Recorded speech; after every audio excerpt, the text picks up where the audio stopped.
नमस्कार, ABC news की खास पेशकश में आपका स्वागत है। मैं हूं अनुराग सक्सेना। उत्तर प्रदेश की 10 राज्यसभा सीटों के चुनाव में समाजवादी पार्टी के विधायकों ने जिस तरह क्रॉस वोटिंग की है, उससे पार्टी के अंदरूनी हालात सबके सामने आ गए हैं। सपा के जिन 6 विधायकों ने बीजेपी प्रत्याशी के पक्ष में वोटिंग की, वो सभी अखिलेश यादव के करीबी माने जाते हैं। ऐसे में राजनीति के गलियारों में इसे अखिलेश यादव और समाजवादी पार्टी के लिए बड़ा झटका माना गया है। अभी तक समाजवादी पार्टी यूपी की सियासत में एकमात्र पार्टी थी जो बीजेपी की आंधी में भी मजबूती से खड़ी थी। सपा प्रमुख और यूपी के पूर्व सीएम अखिलेश यादव को सत्ता से दूर हुए 7 साल हो गए, लेकिन अखिलेश यादव की लोकप्रियता इसी से समझी जा सकती है कि मुख्यमंत्री ना होते हुए भी जब भी वो यूपी में कहीं भी जाते हैं तो लोगों का हुजूम उमड़ पड़ता है। उत्तर प्रदेश सहित देश के किसी भी हिस्से में किसी भी विपक्ष के नेता का इस तरह का जलवा नहीं होगा। पर वहीं सपा के भीतर जो खेल चला, उससे अखिलेश यादव परेशान हैं।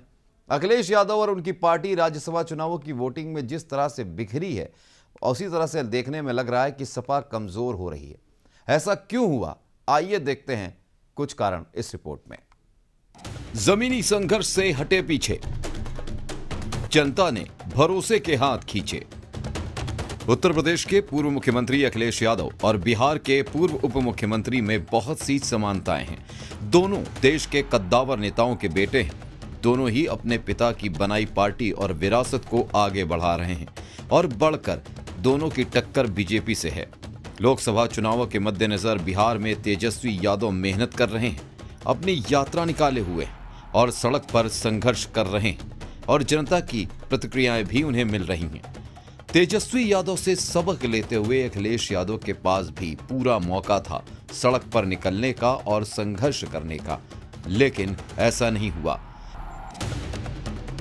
मुलायम सिंह यादव के जीवित रहते उन्होंने 2012 के चुनावों से पहले पूरे प्रदेश में साइकिल यात्रा निकाली थी।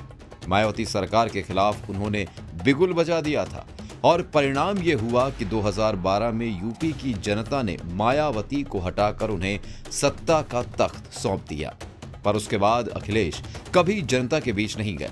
उत्तर प्रदेश में समाजवादी पार्टी के पास मजबूत संगठन है और कार्यकर्ता भी सक्रिय हैं, पर नेतृत्व ही सोया हुआ है। ऐसी स्थिति में पार्टी कार्यकर्ताओं और नेताओं को लगता है कि यहाँ कोई भविष्य नहीं है और वो मौका मिलते ही दल बदल लेते हैं। पार्टी को जोड़े रखना किसी युद्ध से कम नहीं। ये जरूरी होता है कि युद्ध में सेनापति जिस तरह सिपाहियों को ये भरोसा दिलाता रहता है कि विजय अब ज्यादा दूर नहीं है, पार्टी कार्यकर्ताओं को भी ये दिखता रहे कि उनका नेता मेहनत कर रहा है तो वो भी जी जान से लगे रहते हैं। पर समाजवादी पार्टी में नेतृत्व जमीनी सक्रियता से दूर केवल सोशल मीडिया पर ही सक्रिय दिखता है।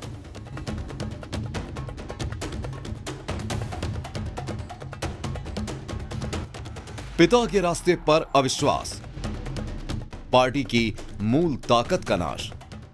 अखिलेश यादव ने सत्ता संभालने के बाद उत्तर प्रदेश में विकास पुरुष की छवि बनाई।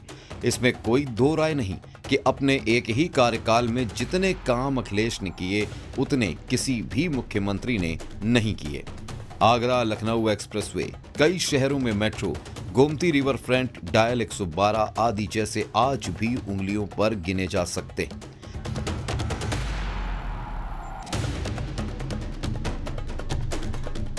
समाजवादी पार्टी को यादव पार्टी वाले ठप्पे से मुक्त कराने के लिए अखिलेश ने पहली बार उत्तर प्रदेश समाजवादी पार्टी का अध्यक्ष किसी गैर यादव यानी नरेश उत्तम पटेल को बनाया।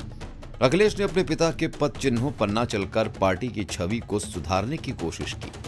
2017 के चुनावों में समाजवादी पार्टी से तमाम माफिया नेताओं के टिकट काट दिए गए, पर राजनीति में शुचिता लाने का प्रयास अखिलेश यादव को फलीभूत नहीं हुआ। इसके उलट हुआ ये कि समाजवादी पार्टी की मूल ताकत भी खत्म हो गई और सपा गुंडे बदमाशों की पार्टी का ठप्पा भी नहीं धुल सकी।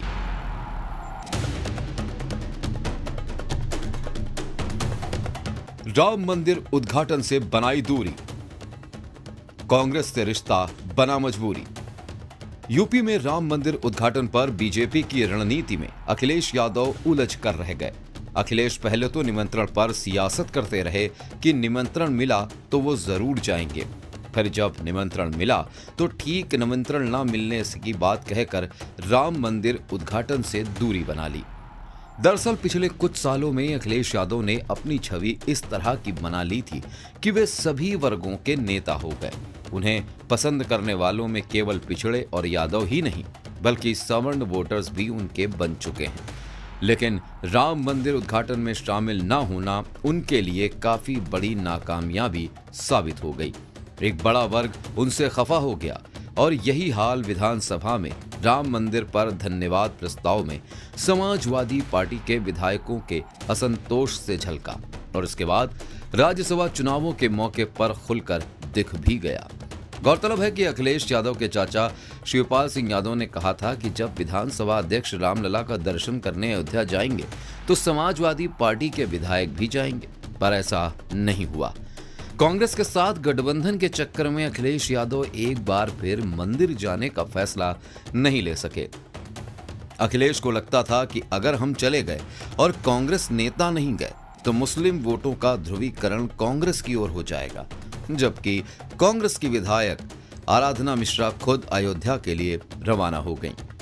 यहां पर भी अखिलेश यादव अपने निर्णयों के चलते चूक गए। स्वामी ने किया सनातन के प्रति क्लेश, जानकर भी अनजान बने रहे अखिलेश। अन्य कारणों की तरह अखिलेश और सपा के लिए सबसे बड़ी समस्या बने उनकी पार्टी के नेता और महासचिव रहे स्वामी प्रसाद मौर्य और उनकी जुबान। स्वामी प्रसाद मौर्य लगातार अलग अलग मंचों से सनातन धर्म और सवर्णों के खिलाफ जहर उगलते रहे। उनके बयानों के कारण सड़कों पर श्री रामचरितमानस के पन्ने चलते रहे। स्वामी प्रसाद मंदिरों और देवी देवताओं पर भी कटाक्ष करते रहे और सपा प्रमुख आंखें मूंदे बैठे रहे और नतीजा ये हुआ कि स्वामी और सनातन के विरुद्ध मुखर होते चले गए। फिर जब चुनाव नजदीक आते गए तब भी वो स्वामी के सनातन विरोधी रथ को रोकने में असफल रहे और हर बार पार्टी के दिग्गज नेता स्वामी के बयानों को उनका निजी बयान बताकर पल्ला झाड़ते रहे। यानी अखिलेश अपने पिता मुलायम सिंह यादव की तरह जिसके साथ हैं हर हाल में हैं उसके साथ हैं वाली हिम्मत अखिलेश नहीं दिखा पाए। नतीजा ये रहा कि स्वामी प्रसाद मौर्य की नाराजगी तो झेलनी पड़ी, साथ ही राज्यसभा में क्रॉस वोटिंग के रूप में भी इसका असर दिखाई दिया, क्योंकि क्रॉस वोटिंग करने वाले अधिकतर विधायक सवर्ण ही रहे, वो भी अखिलेश के सबसे करीबी। इनकी नाराजगी का सबसे बड़ा कारण स्वामी प्रसाद के विश्वमन पर अखिलेश की चुप्पी रही, क्योंकि इन विधायकों को अपने क्षेत्र में वोटरों की नाराजगी झेलनी पड़ रही थी और फिर आगे ये सब जनता को मुंह दिखाते तो कैसे। यानी अखिलेश के लिए एक तरफ कुआं और एक तरफ खाई वाला मामला हो गया। बीजेपी हमेशा छोटे दलों से रखती है वास्ता। अखिलेश बात बात में दिखाते हैं बाहर का रास्ता। स्वामी प्रसाद मौर्य और पल्लवी पटेल जैसे नेताओं का समाजवादी पार्टी को छोड़ना एक वानगी भर है। सपा अपने सहयोगी दलों को कभी भी अहमियत नहीं देती। जरा सी बात हो या राजनीतिक फायदा ना मिलना, सपा किसी न किसी बहाने छोटे जाति आधारित सहयोगी दलों को तुरंत बाहर का रास्ता दिखा देती है। पिछले साल एक खबर आई कि महान दल के नेता केशव देव मौर्य की कार को समाजवादी पार्टी के कार्यालय पर रोक लिया गया था, क्योंकि वो कार अखिलेश यादव ने उन्हें दी थी। अब केशव देव सपा के साथ नहीं है। किसी बात पर मतभेद हुआ या उनसे चुनावी फायदा ना होते देख समाजवादी पार्टी ने उनसे बड़े बुरे तरीके से रिश्ते खत्म कर लिए। बाद में सुबह सपा के ओम प्रकाश राजभर और कद्दावर पिछड़े नेता दारा सिंह चौहान भी अखिलेश यादव का साथ छोड़कर चले गए।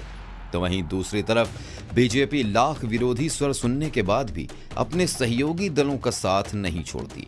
सुबह सपा के ओम प्रकाश राजभर ने योगी और मोदी को क्या कुछ नहीं कहा था, पर अब वो बीजेपी के साथ हैं। अखिलेश को अपनी विरोधी पार्टी से ये सबक सीखने की जरूरत है, क्योंकि उनका अपने सहयोगी छोटे दलों के प्रति सौतेला रवैया ही उन्हें पिछड़े वोटों से दूर कर रहा है।